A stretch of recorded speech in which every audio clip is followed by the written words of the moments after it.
Hello mga kabisik, show ko lang sa inyo kung paano ba nagkakambyo yung ating shifting fork. Ito, yung fork natin, yan.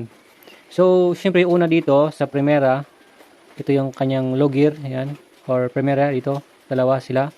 Ayan, so magkakambyo siya, ito yung shifting fork natin. Hindi fork, fork. Okay. Yan. So, pag nagkambyo tayo, yung drum natin, ito, shifting drum na kabit dyan, pag nag first gear tayo, ito, abanti siya dito sa right. Okay. Yan.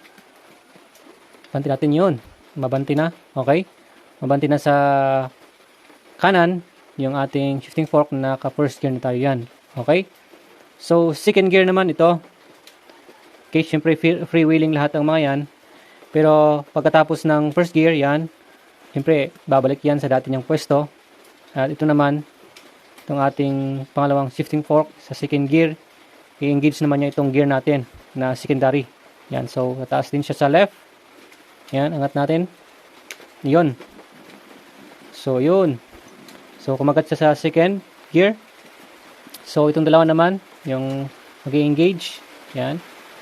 Okay, sa third gear naman, siyempre mag-ayos yan. And then, papasok ulit din yung, yan, third gear. Yan. Ito, third gear. Okay.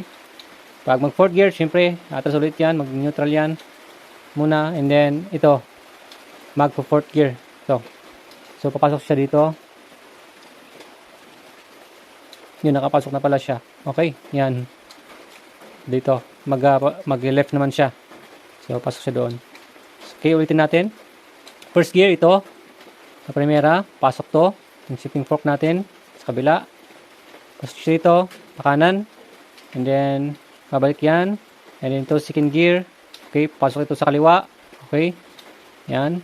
Tapos, pag third gear, ito naman. Okay, third gear ito, papasok dito sa kabila. Okay, sa kanan. And then, sa kaliwa. So, yun lang.